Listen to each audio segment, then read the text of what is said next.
Okay, so story time how my so-called friend tried to finesse me and really tried to try me behind my car. So I have two cars, right? I have my Tesla. This is the car that I drive. And then I have a little Hyundai Elantra, a little cute Hyundai Elantra I bought brand new. I bought that one for my daughter. So when my daughter turns 16, she has a brand new car. Well, it won't be brand new then, but you know, she has a nice, good, reliable car, right? So the car is almost paid off. So I figured I would just make some money off of it in the meantime because I don't drive it. I drive my Tesla. So I put my car on Turo. I'm profiting about $350, $400 a month on Turo, right? So I got this. Whoa, she might have just gave us the play, y'all. $350 to $400 a month on Turo, just renting your car out? Car note what? On that car, what y'all think the car note is? Like $400, $500? Pay her car note. Hey, I might need to hop on Turo. Hyundai Elantra. Hey, I'm taking notes. This friend that kind of comes to me in a moment of need and tells me like, oh, I'm going through a lot, da da da da. Can I come stay with you? This, that, and the third. So she comes stay with me, and her car ends up like just not working at all, and it's not worth fixing. She might as well just get a new car. Credit messed up, just a bunch of stuff that's just she can't get a car. So I tell her like, oh well, I got an extra car. You can rent this one off of me. And we did that, and that was cool for a while, and then she ended up like not communicating with me a lot. So when it came time for like the car note to get paid and stuff, she would either just not pay it and not say nothing for a day or two, or maybe even a couple days, and then finally like be like, oh, I'm about to send the money now. And I just personally did not like that. I'd rather you communicate with me so that if you can't pay it, I'm aware and I can get ready to pay it myself, because I could pay it. I just need to know that I have to pay it. You know what I'm saying? Don't put me in a bind. Don't put me in a position where I done went and just paid for a trip or something, or I just paid off a bunch of bills when I could have waited to pay those bills and had the money. You see what I'm saying? Also, I'm only renting the car out to her $400 a month plus the insurance. That's it. I'm not charging her nothing on top of that. So I'm not profiting nothing off of it. She's literally just paying the car note and that's it. So that doesn't do. What I tell y'all, see, y'all got to be good with the numbers. I already know what's going on. You feel me?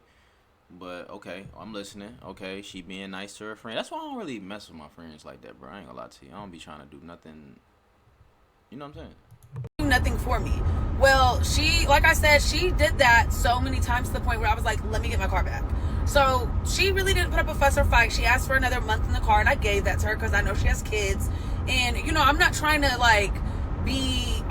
to mess up anybody's life or make anything harder on them, but it's like people don't see that I'm making things easier on them. You're not spending thousands of dollars a month on a rental anymore. You know, I'm cutting you a big discount by only charging you $400. So boom, she gave me the car back. There's no fuss and fight. So then I have another friend in a very same situation, and she hits me and she's like, let me get the car. And she knows the situation with the first girl because, like I said, me and her were friends. So she understood that the last girl, it was just too much for me to not have stuff paid on time and not communicate. So she knew those were my two biggest pet peeves, and that would needed to be done if she got my car. So she asked for the car, and she's telling me up and down, like, I swear I will take care of the car, and I swear I'll make sure I have the payments paid on time. You won't have any issues from me, girl. You know I'm going to communicate with you. Da da da. Cool. At the time, she was going through a little breakup or whatever, and she had her stuff at my crib, but she was staying with another friend and going to work and stuff like that. So I saw that she was trying to get her life together, and I felt like, okay, that I can help this girl out. Why not? I feel like I trusted her enough to be on her, but I don't know. I had my reservations, but I still felt bad and felt like she really needed some help because she don't have no help with her daughter. She's not from here. She's from Puerto Rico. So I really tried to be that friend that could just help her out.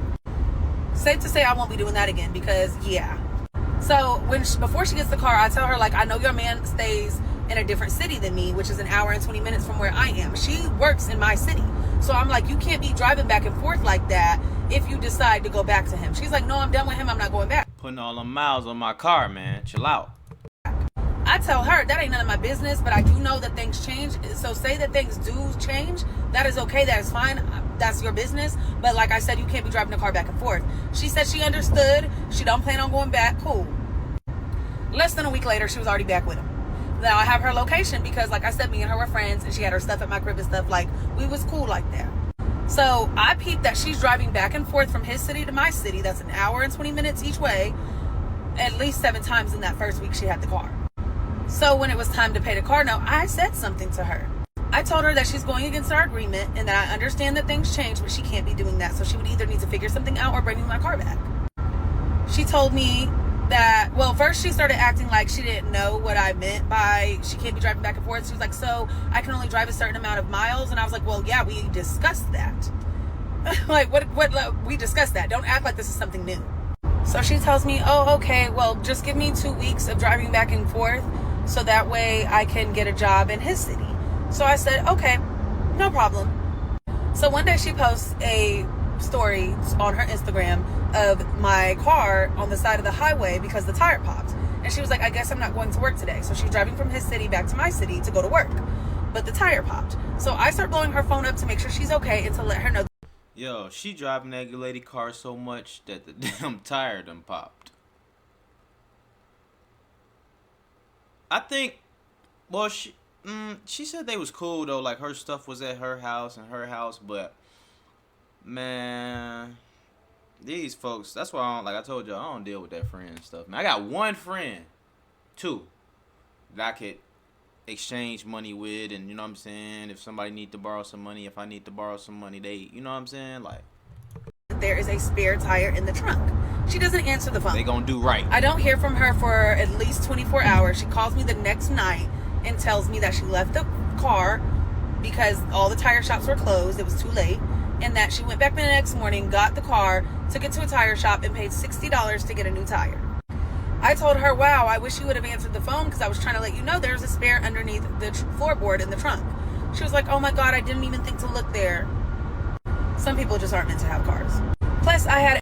That's why she ain't got no car. How you not know it's a spare in the trunk? Holy. Extra tires inside of my garage. But she's like, oh, my man took care of it. He paid for the $60 tire. All good. Cool. So at this point, I'm just getting super annoyed with her because there's no communication when it comes to my car. If I'm calling you to make sure that you're okay and make sure everything's taken care of, there's no communication. Like, I'm irritated. But I let that slide too. So fast forward to July. It was time for the car insurance to be due. She sent me the money the day the car insurance was due. Cool. The car note was due on the 24th. On the 23rd, I sent her a reminder text letting her know that the car note was due tomorrow. She said, okay, cool. On the 24th, I got up. I went to work. I didn't hear from her all day. I went and got my kids from daycare. I went home, cooked dinner, gave them baths. I laid down. It was 8:30 p.m. I still haven't heard from her, haven't gotten any money. So I texted her and I said, hey, I need that money for the car. No response. I texted her again at 11 p.m.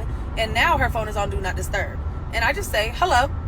No response. I wake up the next morning to check our text thread. Her phone is off of Do Not Disturb, but no text back. So you've been on and off of your phone, but you decide not to send me the money or communicate with me and tell me why you can't send the money. At this point, I want my car back. Because like I said, we already discussed the communication and paying on time. So here we are the next day after the car is due on the 25th. And I don't hear from her most of the day. So by like 1, 2 o'clock, she texts me and says, oh my God, I'm so sorry. My daughter locked me out of my phone all day. I wasn't able to respond to anybody. Your daughter locked you out your phone.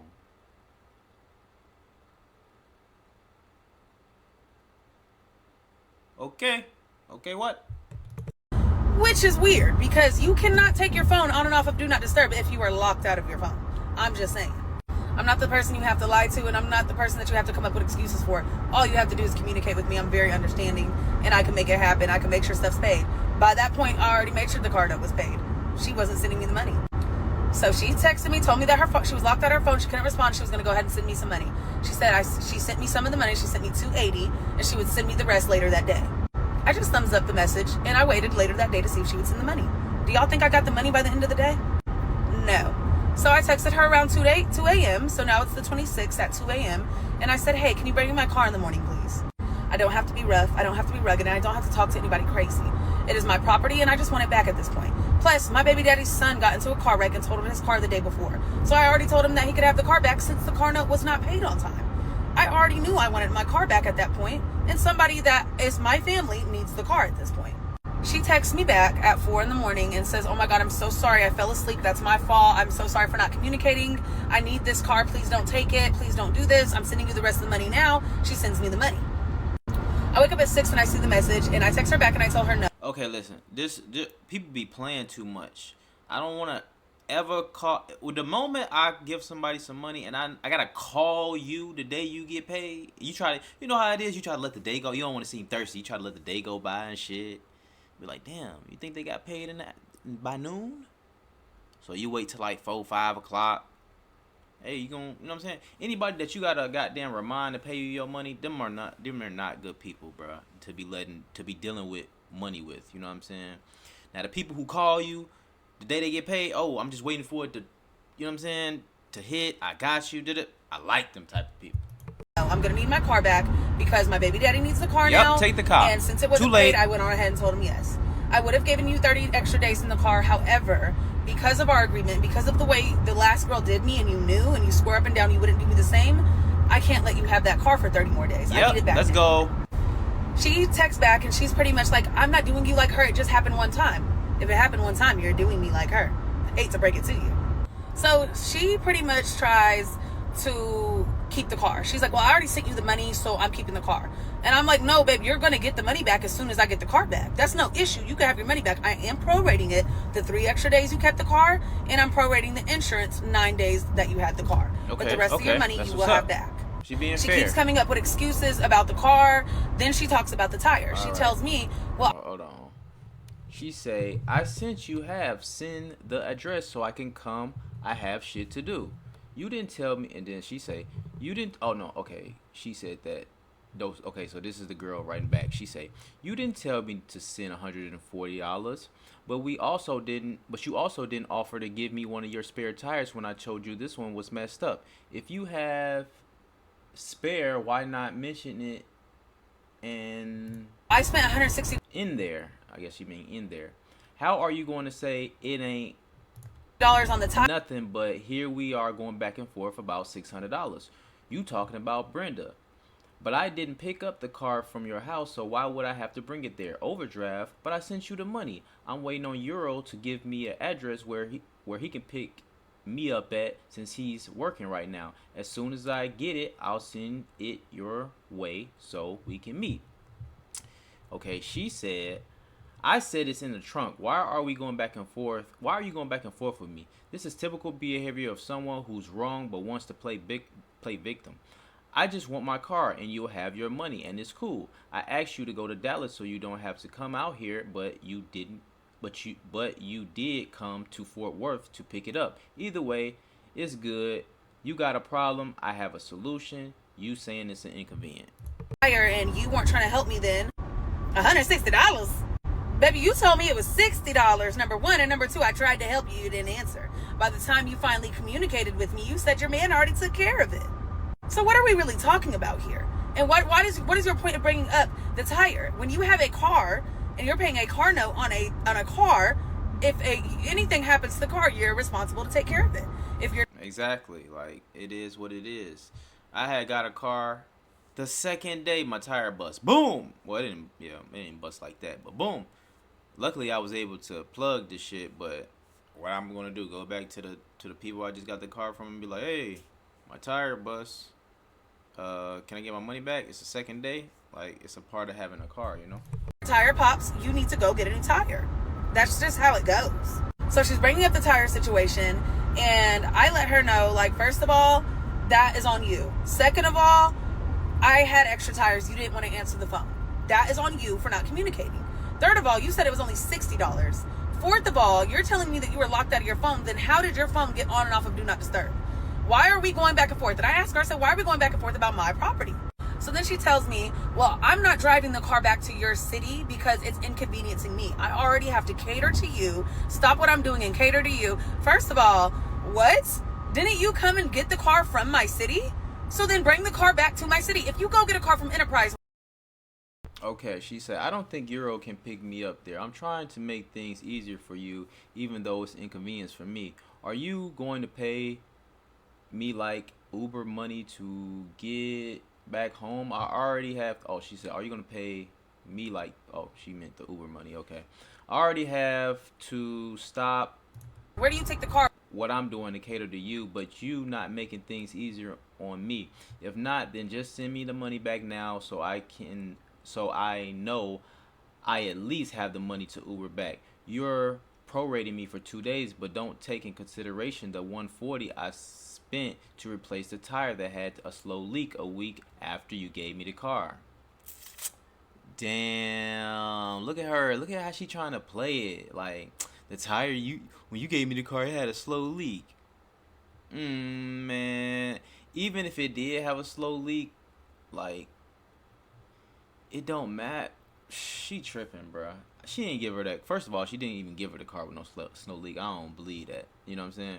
I want to make these easier on both of us, but it seems like you just going to drop off the car. Seems like I'm just going to drop off the car and not get my money back.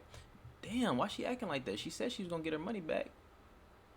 She said, did you pick the car up from me? She said, no. She says, don't worry about it. Send me the address. I'll be on my way in a minute. Damn. When it's time to take it back to Enterprise, right? So I try to make things easier on her, and I'm like, all right, well, look, I got a homeboy that stays downtown about 30-40 minutes from you. Just go drop the car off to him. It's no issue. She takes a long time to respond, about an hour or so, and then finally she's doing another long paragraph trying to go back and forth with me about other stuff. So then she's finally like, okay, I'll take the car to your homeboy. And I'm like, well, baby, he's gone already. It's been like 2 hours since I sent that. I sent that earlier this morning. Like, he's gone now. He has stuff to do. So I was like, let me ask him where he's at. So at this point, he was leaving the gym. He was headed to a pool party. So he was like, the pool party's right up the street from my house. Just tell her to let me know when she's 10 minutes away, and I'll go to my house and I'll get the car. So I let her know, and I was like, he's going to inspect the car. Take the car to him. He's going to inspect the car. You hold on to the key. As soon as he calls me and tells me everything's good with the car, you will give him the key. I will send you your money, and we'll be done with this. She says, okay, I'm going to go ahead and clean the car out, and I'll take it. An hour goes by. I don't hear nothing from her. So then she sends another long paragraph about how her man isn't going to pick her up from there. And if she has to bring her car all the way to my city, am I going to Uber her back home? I'm just like, girl, what do you have going on? I'm already trying to help you out by letting you just take the car up the street from you. But now you're pushing it. Now you're pushing it. You wouldn't do Enterprise like this. So why are you doing your friend like this? It's weird.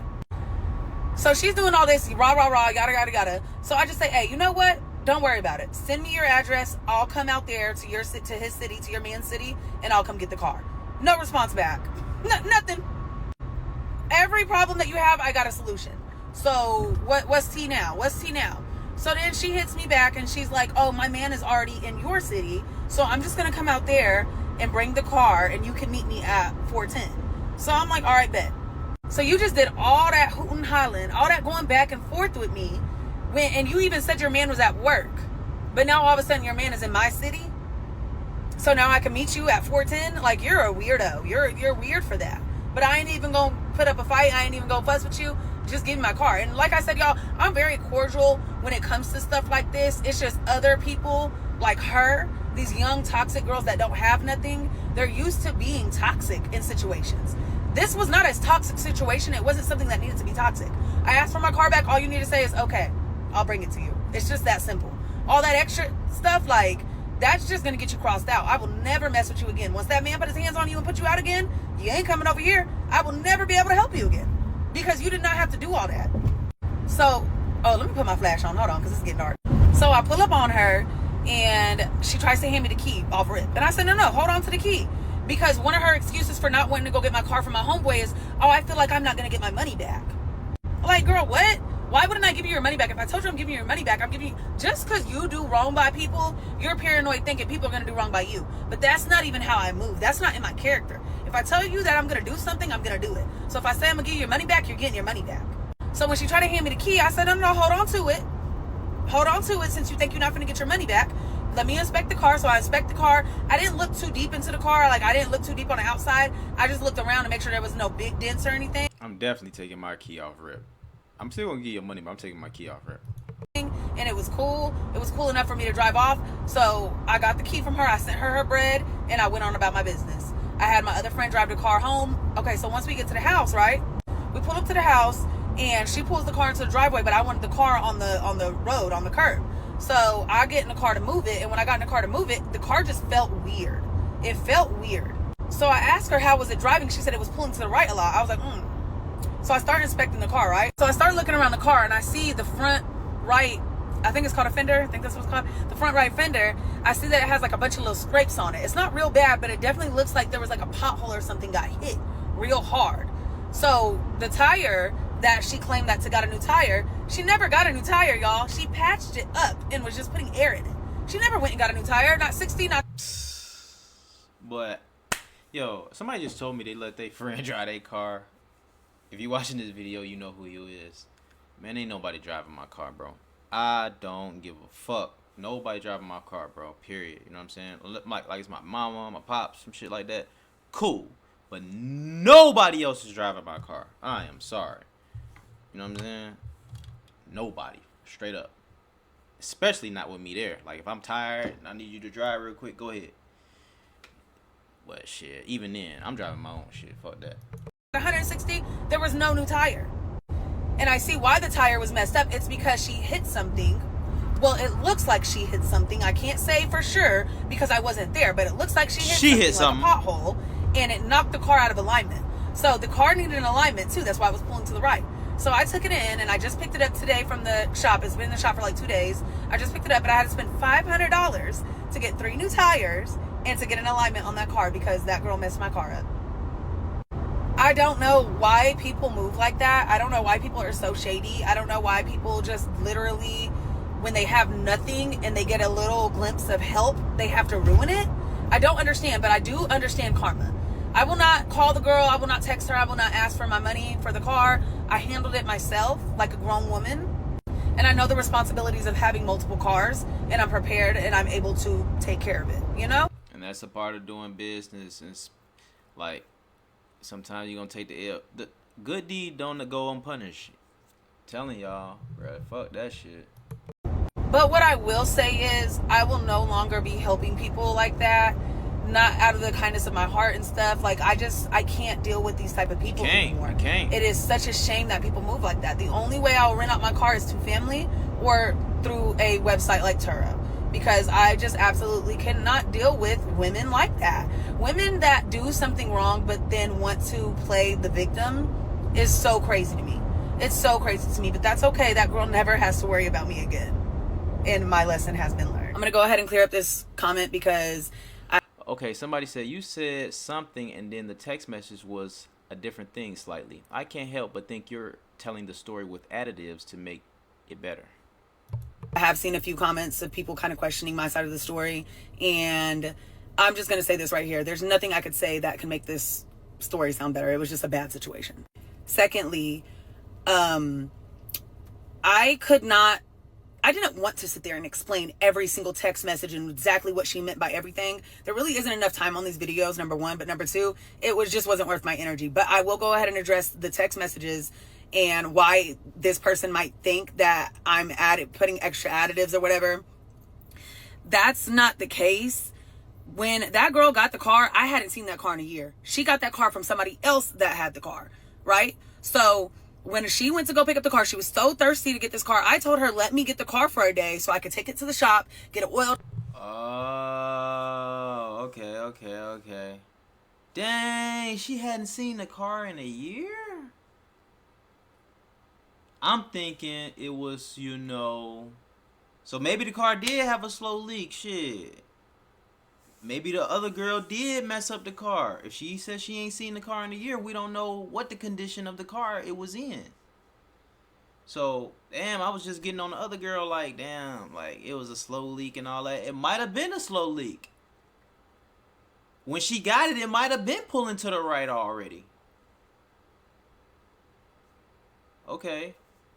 I mean, I still feel that the girl should have been more up to date on these payments for sure. You feel me? And more, not up to date, but you should have been more communicative because you should be communicating with me like, damn, where my money at? You said you was gonna pay this time. You know what I'm saying? You ain't texting back. You texting back all slow and all this shit. Like, I don't like that part.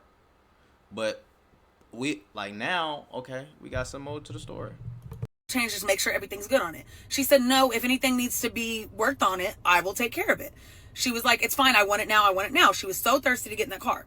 So my manager had the car and she went to go get somebody else had the car. My manager had got the car from somebody else. So my manager called me, FaceTimed me when he got the car, and we did an inspection over FaceTime. He showed me the car. Everything looked great. He did a thorough inspection, looked at the tires. He looked at the trim of the car. He looked at the front bumper, the back bumper. He looked at everything. Everything was fine. She ends up pulling up, and I'm on FaceTime with him. So she's on the phone with me. She grabs the phone. She's on the phone with me. She's looking over the car. She says everything's good. She's ready to go. Good to go. Cool. So she looked over the car, and there was nothing wrong with it. So whether there was a slow leak in it or not, I wouldn't have known that. And I don't think she would have known that either. The car never told her that there was a slow leak, because what did she call me and tell me that there was a slow leak in the tire? She never did. And when she got into the incident where the tire popped, when I was blowing up her phone to make sure she was okay, she didn't answer for a whole 24 hours. I don't know if it was so she can get her story straight because she knows she hit something. I don't know, because I wasn't there. But if you are from Dallas, Texas, you know how bad our potholes are out here. Our potholes are bad. I've hit potholes in my car before. They will mess your whole alignment up. I cannot say for sure that that's what happened, but I have a pretty good idea that that is most likely what happened. She hit a pothole. She messed the alignment up. She messed the tire up. That's just what I think happened. She never once said to me anything about a slow leak until that message. When the incident happened and she called me 24 hours later, she literally was just like, oh yeah, the tire went flat.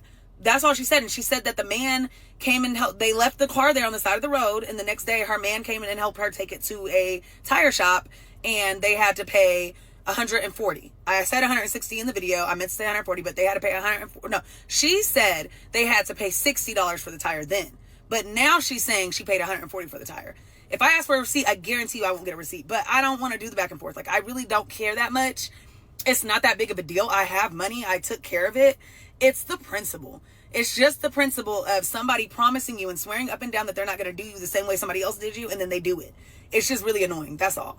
But I have the whole conversation through text thread because she would not answer the phone. She would not answer the phone. You can see where I was cool the whole time. At the end, I left a voice memo and I told her, hey, don't even play with me like that. Don't play with my character like that. You're getting your money back, but I'm prorating it. You know what I'm saying? Like, there's literally nothing in here that I feel like sounds like I'm lying or that I have to lie. But however you want to take the story, that's how you want to. I'm just telling my story. I'm just telling my story, and that's it. That's all. I'm not over here trying to like make somebody just look terrible, because if so, I would have tagged the girl. I'm not tagging her and I'm not saying her name. But I don't have to add anything to it. I don't have to subtract anything to it. It's just a long story. There are a lot of text messages and there was a lot of back and forth when it should have never been there. Okay. All right. So it was, we don't know. Like I told y'all, man, we don't know if the girl messed up the car. The girl probably didn't mess up the car, but the girl wasn't like communicating as like she was supposed to. That's the only thing that I will say. And that's just another thing that we got to learn from when we listen to these stories too. Sometimes we don't be having all the details, you know what I'm saying? So I'm thinking the girl just fucking up the goddamn girl cop, but that might not have been the case, you know what I'm saying? So it is what it is, though. I appreciate y'all. Y'all gonna catch it, boy. The comments be catching that shit, boy. Messy asses. Y'all let me know what y'all think in the comments, man. I appreciate y'all for tuning in and rock with me. It's your boy Ray Big Play. Ain't nobody driving my car still. I don't give a fuck. Period. Peace.